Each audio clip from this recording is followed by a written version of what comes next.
Alhamdulillah dah setahun saya gunakan produk Ativa ni. Dapat kereta ni tahun lepas 2021 pada 22 April. Jadi dah lebih dari setahun dan mileage saya pun dah lebih daripada 30,000 km. Dan Ativa ni dah diservis sebanyak 4 kali, 1,000, 10,000, 20,000 dan 30,000 km.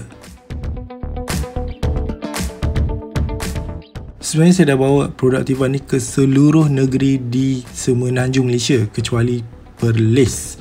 Pada tahun lalu kita buat program Kembara Ativa Semenanjung Malaysia, bermula daripada Selangor ke utara, ke timur, selatan dan akhir sekali sampai Negeri Sembilan. Lebih dari 2,000 km telah dilakukan dalam masa 7 hari pada waktu tu. Dan kenderaan saya ni pun dah dibawa ke Bukit Bukau, Gunung Ganang tak ada lah kan. So kita dah naik Genting, dah naik Bukit Fraser, anda pun boleh lihat video terbaru ni lah. Dan masuk beberapa hutan lipo, bandar jangan cerita lah, banyak tempat yang kita dah pergi, pantai, air terjun. Dan kita pernah camping sekali dengan kereta ni. Kita convert Ativa ni sebagai camper car. So banyak sebenarnya pengalaman saya dengan Ativa ni dalam masa setahun, dengan pelbagai aktiviti dan tempat atau destinasi yang ditujui. Dan kami juga dah bawa produk Ativa ni ke kawasan-kawasan yang dilanda banjir teruk di Shah Alam, di Hulu Langat, di Dengkil. Dan di Dengkil tu masih banjir, kita redah sikit lah. Yang lain tu after banjir lah, yang di Hulu Langat dan juga di Shah Alam. Selain itu juga, sepanjang tahun lalu, dalam video-video yang lalu, saya juga ada buat exploration tentang ciri-ciri yang terdapat dalam produk Ativa ni, ciri-ciri keselamatan, ciri-ciri keselesaan, fungsi head unit. Saya dah explore macam mana nak letak Android Auto kan, tapi Apple CarPlay tak dapat lah. So video-video yang macam mana nak maintain kalau cup holder tersangkut dan sebagainya. Ada juga aksesori sedikit saja. Saya tak banyak buat modification macam channel-channel lain. Saya just maintain dan explore apa yang sebenarnya ada dalam kereta ni. Alhamdulillah, saya rasa banyak yang dapat dikongsikan kepada rakan-rakan yang baru memiliki produk Ativa kan. Yang dah lama tu mungkin dia dah tahulah. Jadi saya just nak share apa yang saya tahu. Sebenarnya untuk diri saya juga, kadang-kadang saya tengok balik. Sebab saya share tu bila saya tahu sesuatu tu, saya buat video supaya saya ingat. Sampai itu saya kongsi kepada orang lain lah. Secara tak langsung saya mempunyai satu YouTube channel. Okay, saya tak plan pun nak jadi YouTuber, tapi itu secara tak sengaja. Dan semakin lama semakin ramai orang follow atau subscribe. Jadi saya buatlah sikit-sikit. Mula channel saya nama Kimi's Vlog, dan KR Vlog, dan kemudian Ativaris channel. Sebab KR Vlog dengan Kimi tu banyak sangat orang confuse. Bila saya bagi nama channel, dia pergi ke channel lain. Apa yang kami masukkan dengan Ativaris tu bukanlah semata-mata mereka yang menggunakan produk Ativa, tetapi lebih kepada mereka yang minat gaya hidup aktif. Terima kasih banyak-banyak kepada semua yang menyokong. Bila saya tengok ada je orang nak view, jadi saya akan cuba buat video yang terbaru. Sebenarnya saya bukanlah expert atau profesional tentang otomotif ni. So apa yang saya kongsikan tu berdasarkan manual produk Ativa dan carian di Google, maklumat-maklumat di internet, di YouTube, dan saya compilekan dalam satu video. Asalnya memang Ativa saja, lepas tu saya dah kembangkan kepada kereta-kereta lain. Sekarang kita fokus pada Alza dan juga kereta-kereta yang berkaitan lah. Sebab subscribers atau viewer channel saya bukan saja pengguna Ativa atau yang minat dengan Ativa, ada juga daripada peminat kenderaan lain dan juga peminat tempat-tempat menarik dan nature.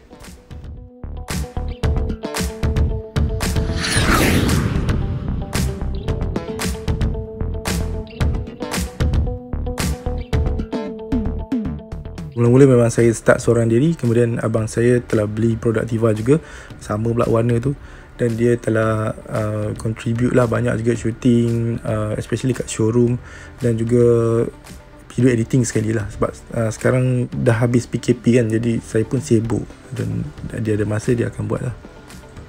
Jadi dalam video kali ni saya nak simpulkan 5 perkara tentang produk Ativa ni, 5 pendapat saya tentang kereta ni. berdasarkan pengalaman saya selama setahun menggunakannya, sama ada untuk perjalanan jauh ataupun perjalanan dekat. Yang pertama, bagi saya produk Ativa ni ialah kenderaan yang praktikal. So, apa maksud praktikal sebenarnya? So, praktikal ni biasanya ditujukan kepada sesuatu benda yang boleh buat, bukan saja sebagai teori tetapi mampu melaksanakan tugas yang diberikan. Seperti yang telah dirancangkan, telah diideakan, dengan efektif dia boleh melakukannya. Jadi contohnya macam power button, contohnya macam semua ASA 3.0 berfungsi dengan seperti yang kita expect. Praktikal ni pun subjektif juga. Tak semestinya bagi saya praktikal, bagi orang lain praktikal. Kadang-kadang bergantung pada situasi. Mungkin keluarga yang besar tak sesuai. Itulah dia bergantung kepada situasi seseorang. Macam saya rasa dia praktikal untuk saya. Selain itu, dari segi saiznya, segi desainnya, dalaman dan luaran, saya rasa boleh diterima, boleh dikatakan praktikal. Sebab dia boleh menyelesaikan banyak tugas-tugas saya, apa yang saya suka buat. Contoh, saya suka travel, saya suka masuk dalam hutan, panjat mendaki bukit, semua dia boleh lakukan. Bukan saja dia cakap on paper saja, tapi dia boleh buat. Walaupun ialah taklah sehebat macam Jeep ke macam Pajero kan. Kalau saya boleh bagi contoh lagi, dari segi ruang dalaman kan, setengah orang kata dia tak berapa luas. Bagi saya, keluasan yang ada ni memadai. Sebab kebanyakan saya seorang diri, jadi kalau luas sangat, mungkin nak sejukkan kabin tu lambat, dan mungkin ada pembaziran aircon kat situ kan. Practical size. Tapi bagi orang yang keluarga dia ramai, ada 7 orang mungkin kan, jadi mungkin harus lebih sesuai kereta yang 7-seater, lebih sesuai, lebih praktikal bagi mereka. Begitu juga dengan ground clearance yang agak tinggi lah, 200mm. Tapi ada juga lah laporan saya tengok dalam Facebook, ada yang fungsi-fungsi tertentu tak berfungsi, ada error, ada dan sebagainya. Tapi bagi saya itu bukan masalah praktikal, itu mungkin ada masalah teknikal, iaitu mungkin kena report ataupun claim dengan Pro2 Services. Jadi mereka dapat bantuan, sebab kita ada warranty 5 tahun kan. Yang keduanya, selamat. Bagi saya ialah sebuah kenderaan yang selamat, bukan kerana dia kukuh macam kereta kebal kan, bukan dia bulletproof, tapi dia ada ciri-ciri yang membantu kita supaya kita selamat dalam perjalanan. Macam apa yang saya ceritakan dalam ASA 3.0 lah. Walaupun dia tak dah sehebat yang kereta-kereta macam Tesla dan sebagainya boleh drive tanpa pemandu kan, autopilot, tetapi bagi saya mencukupi, memadai lah untuk kereta yang berharga 70,000. Anda dapat features yang biasanya dalam kenderaan kereta yang mahal. Ada juga kereta yang harga 250,000 tak ada ADAS, tapi yang ni 70,000 ada ADAS. Dan saya pun dah rasa, dah experience, dia menyelamatkan saya beberapa kali. Yang saya ingat yang pertama, masa kembali Ativa Semenanjung di Johor, waktu malam tu saya macam mungkin mata saya tu dah ngantuk sangat kan, saya nampak lane tu macam corner ke kiri, tetapi punya corner ke kanan. Jadi kerana ada lane departure warning tu yang sebelah kiri tu kan, yang nak terkeluar, jadi dia bunyi. Jadi saya kata kenapa bunyi kan? So jadi saya terus power steering. Dan dia pun maknanya bantu juga, ada steering assist yang memberatkan. Kalau tidak, saya mungkin dah terkeluar, terbabas. Dan satu lagi, beberapa kali jugalah saya hampir melanggar kenderaan di hadapan, dan dia automatic brake di traffic light kebanyakannya lah. Dan juga ada sekali satu motor ni, dia tiba-tiba melintas depan saya, tetapi masa dia lintas depan kereta saya, dia pancit pula tayar dia. Jadi secara tiba-tiba Ativa brake. Saya pun tak tahu kenapa dia brake rupanya. Bila saya tengok motor tu, rupanya tayar dia dah flat.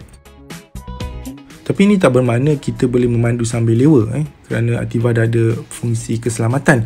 No, kita kena terus memandu dengan berhati-hati, dengan sentiasa memandu dengan cara yang selamat. Jangan memandu cara berbahaya. Apa yang ada dalam produk Ativa ni semua hanya untuk mengurangkan risiko kemalangan. Jadi bukan kita confirm selamat, tidak. Kemudian yang ketiga, bagi saya kereta ni memang seronok untuk dipandu, fun to drive. Tak kisahlah nak jauh ke dekat ke, saya kalau boleh setiap hari mesti nak pandu dia walaupun dekat. Sebab saya memang tak ada motor, tapi saya memang seronok memandu kereta ni, dengan ketinggian dia, dengan keselesaan seat dia, steering, dengan function yang ada. Saya rasa seronok memandu kereta ni. Masa saya kuarantin COVID itu tadi 7 hari ke hingga 10 hari, saya rasa macam rindu gila tau nak drive. Saya macam boring gila lah. Saya tak tahulah pemandu Altiva yang lain kan, mungkin anda boleh komen adakah anda mengalami masalah yang sama. Dalam Kemara Altiva Semenanjung tahun lalu tu, yang saya merentas 10 negeri tu, tak ada rasa sakit belakang pun selepas habis drive. So saya tidur macam biasa. Memanglah penat dan ngantuk tu semua ada kan, tapi tak ada rasa sakit belakang. Dan saya pernah juga tidur dalam kereta ni, dalam camping ke atau masa berhenti rehat. Memang okey, saya selesa. Okey, yang keempat ni saya rasa mungkin tak semua orang setuju, tapi bagi saya personally, setelah saya drive dia seluruh Malaysia dan drive di KL, pergi kerja balik kerja, so saya dapat rasakan dan saya dapat simpulkan bahawa kereta ni sebenarnya jimat minyak. Saya dah tunjukkan dalam video-video yang sebelum ni, dia boleh mencapai 19.6 km dan dia boleh pergi dalam satu isian penuh tu 600 km lebih. Saya ingat tak 600 berapa tu, saya tak ingat, boleh tengok dalam video tu. Dia satu pencapaian yang baik lah. Saya tak pernah kereta saya yang sebelum ni boleh capai sejauh tu untuk satu isian penuh. Tapi itulah lebih kepada pemanduan yang jarak jauh lah, long distance, dekat highway, dekat KL, dekat bandar. Maksud saya memang dia agak kurang sikit jimat. Tapi especially bila kita idle lama, kita tunggu dalam kereta lama ataupun dalam traffic jam, kita tak nak pakai eco idle, memang dia kurang jimat lah. Selain daripada penyematan dari segi kos minyak, penyematan juga dari segi penyelenggaraan, kosnya tak terlalu tinggi lah bagi saya. Untuk penyelenggaraannya 200 lebih, kadang 100 lebih, yang baru ni memang 300. Itu bersalah lah, dan dia 10,000 interval. Itu bagi saya okey, dan tak risau. Satu lagi sebab saya tadi selesa dan seronok dipandu, satu lagi faktornya ialah penjimatan. Jadi kita tak risau sangat lah. Kadang orang kan dia beli kereta yang powerful, yang hebat, yang canggih kan, tapi dia nak drive selalu sangat dia risau, takut minyak banyak habis, takut rosak, spare part tak ada, nak kena order kan, dan mungkin kereta kena tunggu dekat dalam service center lama berminggu-minggu. Jadi dalam Altiva ni saya tak ada perasaan macam tu, sebab saya tahu kereta ni ada 95% parts dari lokal dalam negara. Sebab saya pernah gunakan kereta Continental, dia punya kerosakan tu walaupun kecil, tapi parts yang nak diperlukan tu, nak digantikan tu kadang-kadang tak ada, dan harganya agak mahal berbanding dengan kereta-kereta tempatan. Dan yang kelima, reka bentuk yang versatile. Pada pendapat saya, design ataupun reka bentuk produk Altiva ni dia fleksibel ataupun versatile. Tak kira lah dekat bandar ke, dekat luar bandar ke, dekat outdoor ke, dia macam boleh masuk je lah kan. Macam saya tak ada rasa macam eksklusif sangat untuk pergi ke tempat-tempat yang luar bandar kan, macam pergi hutan ke, off-road ke kan. Dia okey je. Bagi saya rasa macam tak rasa macam sayang sangat. Kalau setengah kereta tu dia macam luxury, yang mewah kan, design yang sangat cool, sangat cantik, sangat modern. Tapi bila nak bawa ke dalam tempat-tempat yang outdoor ni, macam sayang sangat kan. Macam ada semak samung kan kiri, macam apa yang saya buat lah. Saya tak ada rasa macam dia kereta yang mewah. Bila pergi ke tempat tu, saya rasa macam dia kereta yang sporty, yang lasak. Design ni macam dia lasak, aktif. Sebenarnya dia inspirasikan daripada Daihatsu Rocky yang asalnya memang 4x4, kenderaan yang memang lasak lah untuk outdoor, tetapi diberi nafas dan design baru buat sekarang ni. Cuma di Malaysia ni dia tak ada versi 4x4. Di Jepun ada 4x4. Kalau ada ditawarkan di Malaysia ni, memang saya beli yang tu lah. Seperti Daihatsu Terios ataupun Pro 2 Kembara yang dulu, dia lebih kepada outdoor daripada off-road punya design. Tapi yang ni lebih modern lah. Saya rasa dia lebih kepada bandar, tetapi dia masih juga boleh ataupun sesuai untuk di luar bandar, di off-road maksud saya. Jadi itulah dia 5 kesimpulan utama tentang produk Altiva pada pendapat saya setelah setahun memandunya. Dan ada lagi sebenarnya 5 cadangan penambahbaikan, tapi saya akan senaraikan dalam video akan datang. Jadi saya mengucapkan terima kasih kepada anda semua yang menyokong channel saya ni.